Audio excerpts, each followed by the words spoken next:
Dear brothers and sisters in Christ, there are some things that you just don't see every day. For example, you probably have never seen a dwarf blue sheep like the one up there. The reason you probably never have seen one of these is there are only about 200 in existence in the world. Or perhaps another thing that you haven't seen or haven't had the opportunity to put your eyes on is an original autograph by William Shakespeare. You see, there are only about 6 of those in the world that are known about. And if you have one of these next things, I want to know you. It is a $20 gold double eagle coin minted in 1933. There's only about a little over a dozen in the world, and there's only one in someone's private collection, so if you are here, please stand up, because that's worth about $7 million. Some things are very rare and uncommon. Well, this morning in our lesson, we're going to talk about 2 other things that are rather uncommon. Uncommon mercy and uncommon gratitude. Our lesson this morning comes from Luke chapter 17, beginning with the 11th verse. Allow me to read again those verses. Now on his way to Jerusalem, Jesus traveled along the border between Samaria and Galilee. As he was going into a village, 10 men who had leprosy met him. They stood at a distance and called out in a loud voice, "Jesus, Master, have pity on us." When he saw them, he said, "Go show yourselves to the priests." And as they went, they were cleansed. One of them, when he saw that he was healed, came back praising God in a loud voice. He threw himself at Jesus' feet and thanked him. He was a Samaritan. Jesus asked, "Were not all 10 cleansed? Where are the other 9? Has no one returned to give praise to God except this foreigner?" And he said to him, "Rise and go. Your faith has made you well." Remember, Jesus was on his journey to Jerusalem. One last time, going from village to village, preaching as he went along the way. And as he made his way south from Galilee, which was in the north, he was on the border between Galilee and Samaria, which is in central Israel. He came to a village. And there on the outskirts of that village, there were 10 men. Men who were suffering from leprosy. Now, we're probably not that familiar with leprosy because it's pretty well been wiped out in the U.S. There are very few cases of it. It's pretty well been eradicated around the world, but leprosy was a horrible, horrible disease. It was one that attacked the skin and it attacked the limbs. It was one that caused a slow, excruciatingly painful death. Leprosy was something that you did not want to have, and here you had this group of 10 men who had it. In Jesus' day, they would have people who suffered from leprosy live in what was called a leper colony. Because these people were so contagious, they didn't want anyone else to be infected, so they had to be separated from family and friends and live off with other people who suffered from that same disease. It was a lonely, painful, slow death. People would keep their distance. In fact, if you would happen to see a leper along the way, it was their responsibility to call out, "Unclean, unclean," so that you would stay away, not catch this disease. Well, these lepers, somehow or another, they had heard about Jesus, and when they saw him off in the distance, they mustered their voices together. You see, one of the first things that leprosy attacks is the vocal cords. And so with scratchy voices, these men raised their voices together, "Jesus, Master, have pity on us." Somehow they knew about Jesus. They appealed to him to act. Now, it would be uncommon for us to not have pity on somebody who suffered from leprosy. If you would go online this afternoon and look up pictures of leprosy, it will break your heart. You would think to yourself, how could somebody not have pity on somebody like this? But in Jesus' day, yeah, there were probably some who had sympathy, but there were others who looked down on people with leprosy. Their thinking was, what did these people do? That God acted in this way towards them, that he would stricken them with this terrible disease. They must have done something. And so they would keep their distance and have nothing to do with these people. But not Jesus. In fact, earlier in his ministry, Jesus came into contact with a leper. And he did the unthinkable. He actually reached out his hands and touched this man. Nobody else would do that. That would make them ceremonially unclean. Nobody else would do that. This man was contagious. Yet Jesus showed mercy. He showed uncommon mercy. He healed that man. Well, now he has opportunity with these 10 men, these 10 lepers, to show more uncommon mercy. He tells them, what you need to do is go show yourselves to the priest. Because the priest would be the one who would declare these people clean of leprosy. The priest would be the one who would tell them that they could now go back to their families. They could now join the worship life of the congregation. They could now take their standing in society if they were indeed clear of leprosy. Jesus had mercy on these people because that's who he is. He has this uncommon mercy. Well, how does he compare with the mercy that you and I show today? Because let's face it, there are times where our hearts are moved. We see a situation and we can't help but act. You know, maybe you hear about things going on in Syria, that war-torn country. You hear about refugees. You hear about people driven from their homes, having to deal with ISIS in their backyard. And you think to yourself, you know, I got extra money. I could give a little something to make sure that those people who have nothing are fed. But who here is ready to quit your job, pack your bags, go over to that country, become an aid worker, put yourself in harm's way to do that? That's kind of uncommon mercy, isn't it? Or maybe you see someone who is down and out and you think to yourself, well, I can give a couple bucks to these people. Maybe allow them to buy some food, or maybe I just got done grocery shopping. I can dig into my bag and dig out a few items, some fruit, and give it to them to feed them.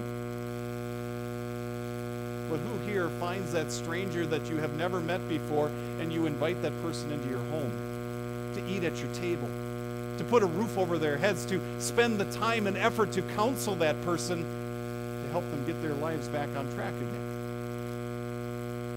That is uncommon mercy. But you got to remember what Jesus was doing. Jesus was on the way to Jerusalem to suffer and die. He was kind of busy at the moment, wasn't he? Having the weight of the world's sin on his shoulders, and he's going to Jerusalem to pay the final price for that. And yet, what do you see him doing but stopping in his tracks to display mercy?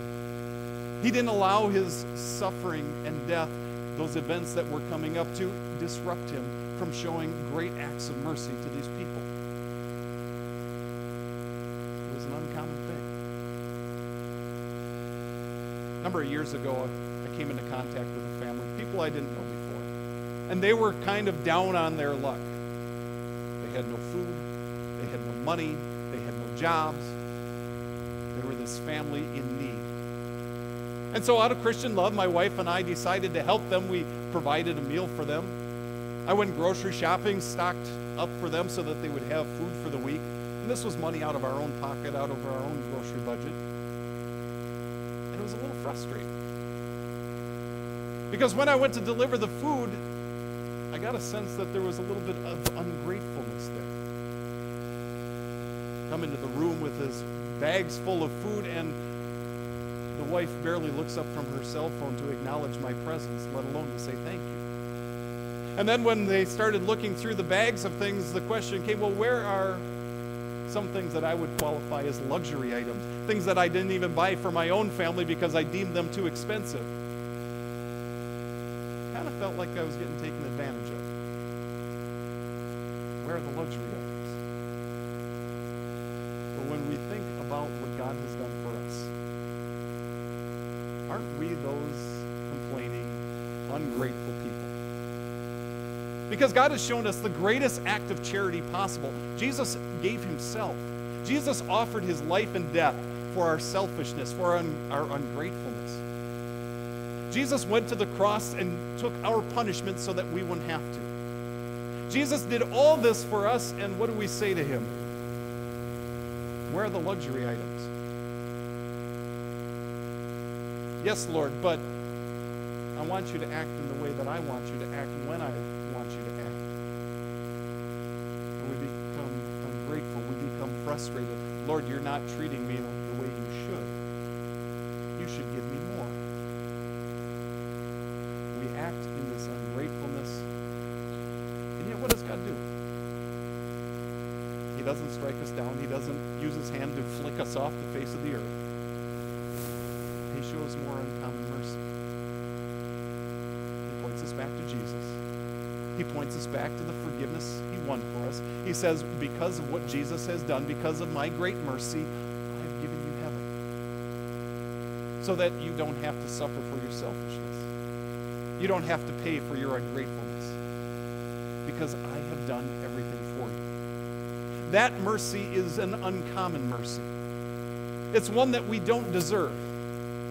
And so as we look at this uncommon mercy, we realize that it deserves uncommon gratitude. Think back to that Samaritan. Those 10 men went running off as Jesus commanded them, go show yourselves to the priests. And suddenly, the joints became a little looser. The skin became a little fuller and cleaner. The scratchy throats became full-throated. Now they were healed. You can kind of picture it for a moment, can't you? A little bit of giddiness in that group of 10 men as they're moving along, and suddenly arms and limbs and legs are loosening up. They pick up the pace a little bit. You can hear them laughing a little bit as they race to see who's going to make it to the priest first. But then that one Samaritan stops in his tracks, pivots back, and heads to his Savior. He runs back to Jesus, falls down on his knees, and that once scratchy voice now is able to praise God in a loud voice, giving thanks for what God has done for him. This Samaritan didn't deserve what God had done for him. And yet, here he shows this uncommon gratitude. He wants to say thank you for what God has done. Jesus asked the question, where are the other 9? Now, we're not told anything more about these men. Do you think they were thankful, though? I'd imagine so. We've just been healed. Thank you, God, for sending Jesus to do this. And they were doing exactly what Jesus had told them. Go show yourselves to the priests. And I would imagine they kind of got caught up in the excitement of this homecoming. He had given them not just a couple coins or some food. He had given them new life. He had given them a new beginning. He had given them back to their families now. And they went on their way and got caught up in the emotion of it all and didn't turn around to say thank you. Do you and I ever forget to show our gratitude? Do we ever forget to show that gratitude to God for what he's done? See if this has ever happened to you. You see some tragedy in the news. A child taken away from their parents way too soon. Parents taken away from their children way too soon. Some tragedy strikes and we think to ourselves, you know what? After seeing this, I got to go home. I have to tell my parents just how much they mean to me. I have to tell my spouse about my love for her. I have to tell my children that they are the apple of my eye, the arrow in my quiver. They mean so much to me. And then life happens. And we get busy. We get home and we forget all about what we were going to tell our family. Or you sit in church one Sunday and you hear a message of Jesus' uncommon mercy and you go, wow, Lord, look at all you've done for me. And maybe you say a quick prayer to yourself, thank you for this mercy that you've shown for me. You've taken away my sins. You've given me that forgiveness. Lord, I'm going to live my life differently now. I'm going to show my thankfulness in the way I live my life with my spouse, with my kids, at my job, in my school. I'm going to let it be evident in my worship just how grateful I am. And you get home, and ooh, the Packers are on. The lawn needs to be mowed. Life happens. We forget to be thankful. We forget to put in all of those things that we said we're going to now change our lives, and that gratitude ends up being missing. We end up living the same life as before. Yet Jesus shows us uncommon mercy. He's given us everything. He's given us life. He's given us salvation. And he forgives us for the times that we even say we're going to change our ways and we go back to the old way of doing things. Dear friends, don't settle for the easy thank you. Don't settle for the flippantly saying, yes, Lord, I know we're all blessed and we all give thanks. We're blessed in so many different ways. Be thankful and be specific, though. Let that uncommon mercy be the thing that drives you to uncommon gratitude. That uncommon mercy drives you to show uncommon mercy to other people. Let your life of gratitude be evident to all. In church, in school, in work, in life, at home, among your friends and among strangers. Let it be evident on the athletic field. Let it be evident classroom. Let it be evident in the grocery store. Let it be evident wherever you are. That you have this uncommon gratitude, knowing that every breath you have in your lungs is a gift of God. Give thanks for it. Every blessing that you have in your life is not something that you have earned or deserved, but it's from God's bounteous hand. Let that uncommon mercy lead us to an uncommon gratitude that is evident to all in thankfulness to our Lord. May God be with us and grant us this blessing. Amen. Please rise.